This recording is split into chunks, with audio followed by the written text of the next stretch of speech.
sahabat Caraka TV yang saya banggakan, kita berjumpa lagi akan menjelaskan sedikit tentang situasi COVID-19 tahun 2020 ini, khususnya di wilayah Kota Semarang dengan berbagai dinamika yang terus berkembang di tengah-tengah masyarakat kita.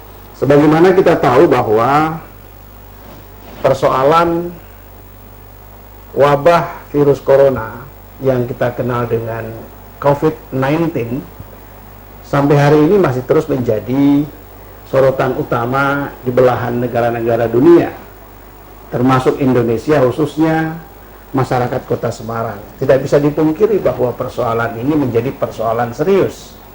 Itulah sebabnya, karena begitu seriusnya persoalan ini, Indonesia melalui pemerintah Indonesia menerbitkan berbagai macam peraturan, mulai dari Perpu nomor 1 tahun 2020, kemudian PP nomor 21 tahun 2020, lalu Kepres nomor 11 tahun 2020, kemudian ditindaklanjuti dengan keputusan Menteri Kesehatan, sampai di tingkat provinsi, kabupaten, kota, mengeluarkan regulasi, peraturan gubernur dan peraturan kepala daerah, baik kota maupun kabupaten. Nah, kita akan melihat bagaimana dinamika perkembangan yang terjadi di Kota Semarang terkait dengan persoalan COVID-19 yang terus berkembang pada hari ini.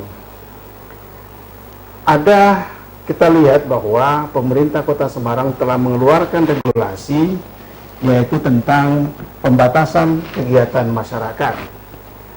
Perlu kita ketahui bersama dan menjadi menarik untuk dikritisi, peraturan kepala daerah, dalam hal ini Wali Kota Semarang, tentang pembatasan kegiatan masyarakat di Kota Semarang. Yang pertama berkaitan dengan lahirnya regulasi tentang pembatasan kegiatan kegiatan masyarakat di Kota Semarang. Regulasi tersebut dikeluarkan tentu tidak boleh menyimpang dari regulasi di atasnya. Kita sama-sama tahu pemerintah Indonesia telah mengeluarkan beberapa regulasi, mulai dari persoalan Perpu nomor 1 tahun 2020, khususnya berkaitan dengan pengelolaan keuangan negara yang akan digunakan untuk kepentingan penanggulangan persoalan penyebaran virus COVID-19 di masyarakat. Yang kedua, juga pemerintah mengeluarkan peraturan pemerintah nomor 21 tentang pembatasan sosial berskala besar. Lalu diikuti dengan keputusan Presiden nomor 11 tahun 2020 dan keputusan Menteri Kesehatan Republik Indonesia. Apa yang saya sampaikan dalam konteks ini bahwa boleh saja kepala daerah termasuk pemerintah Kota Semarang mengeluarkan peraturan dalam rangka ikut terlibat secara langsung di dalam penanganan, pencegahan, penyebaran virus COVID-19 di wilayah masing-masing. Akan tetapi, tentu pemerintah juga harus memperhatikan konsekuensi dengan keluarnya peraturan tentang pembatasan kegiatan masyarakat itu.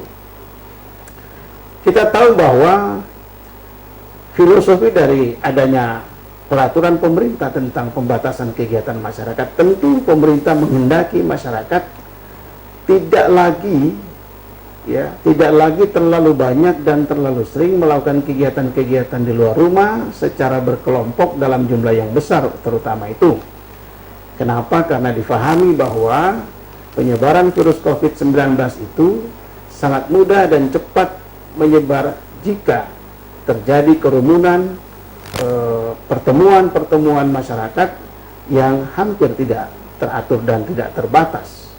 Itulah sebabnya dikeluarkan peraturan pembatasan kegiatan masyarakat itu.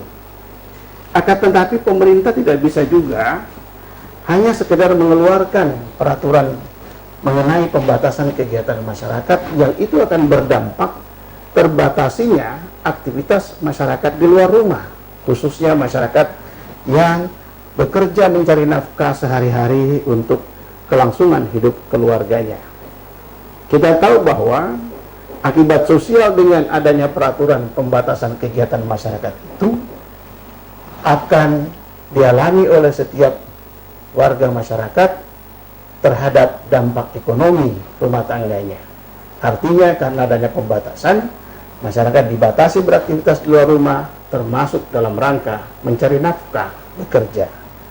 Oleh karena itu, pemerintah mempunyai kewajiban untuk memperhatikan dan memenuhi kebutuhan hidup masyarakat di wilayahnya.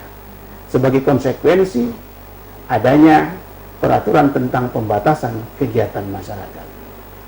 Apabila hal itu tidak diperhatikan dan tidak dipenuhi oleh pemerintah, yang berakibat masyarakatnya menjadi menderita, pendapatan berkurang bahkan tidak ada, sementara kebutuhan hidup sehari-hari dalam keluarganya tidak pernah berhenti bahkan terus meningkat, maka dapat dikatakan tindakan pemerintah yang mengabaikan kebutuhan pokok masyarakatnya, yang mengakibatkan masyarakatnya menjadi menderita kehidupannya, pemerintah tersebut bisa dikatakan telah mengabaikan kewajibannya terhadap masyarakat yang ada di wilayahnya.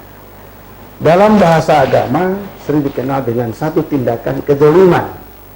Kita tahu apa akibat daripada kezaliman. Tentu kezaliman itu akibatnya akan melahirkan satu realitas kehidupan masyarakat yang semakin terpuruk, semakin menderita, bahkan bisa mengalami kematian. Nah, kalau sampai terjadi akibat adanya regulasi pemerintah, maka yang bertanggung jawab adalah pemerintah. Dengan demikian, pada negara-negara maju, jika ada peristiwa kebutuhan publik yang terabaikan, yang merupakan kewajiban pemerintah, tetapi pemerintah tidak melaksanakannya dengan sebaik-baiknya, maka sudah pasti rakyat, masyarakat punya hak konstitusional untuk menggugat, menuntut tanggung jawab pemerintah di dalam mengatasi persoalan yang didalami oleh masyarakatnya. Tindakan penerapan sanksi kepada masyarakat yang tujuannya adalah mencari nafkah, karena pemerintah tidak berusaha, tidak mampu memenuhi kebutuhan hidup masyarakatnya, maka menurut saya adalah satu tindakan yang represif, yang tidak mencerminkan rasa keadilan masyarakat. Kenapa? Karena pemerintah melarang masyarakat beraktivitas di luar rumah, pada saat yang sama pemerintah tidak mampu memenuhi kebutuhan pokok masyarakat sehari-hari, di mana masyarakat itu dalam waktu ke waktu setiap hari membutuhkan yang namanya kehidupan yang sejahtera. Jadi dapat dipahami bahwa boleh saja pemerintah mengeluarkan peraturan pembatasan kegiatan masyarakat karena memang situasi adanya wabah virus corona COVID-19, akan tetapi pemerintah tidak berhenti di situ. Pemerintah wajib memenuhi seluruh kebutuhan pokok masyarakatnya supaya bisa hidup layak sebagaimana manusia, sebagaimana harkat dan martabat kemanusiaannya.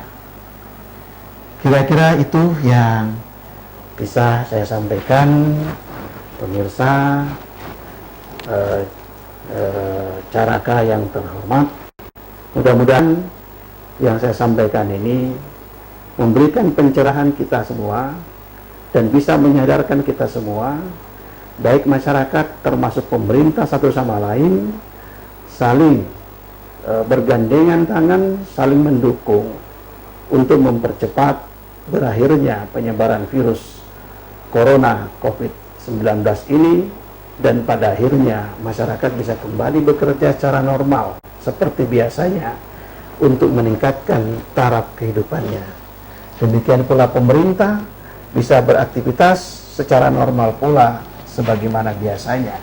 Mudah-mudahan persoalan ujian ini, penyebaran virus corona COVID-19 segera berakhir, dan kita semua berharap Tuhan Yang Maha Esa, Allah Subhanahu wa Ta'ala, kiranya mempercepat berakhirnya penyebaran virus yang menakutkan kita semua, bukan hanya Indonesia, tapi masyarakat dunia. Terima kasih atas perhatiannya dan selamat siang, sampai jumpa di lain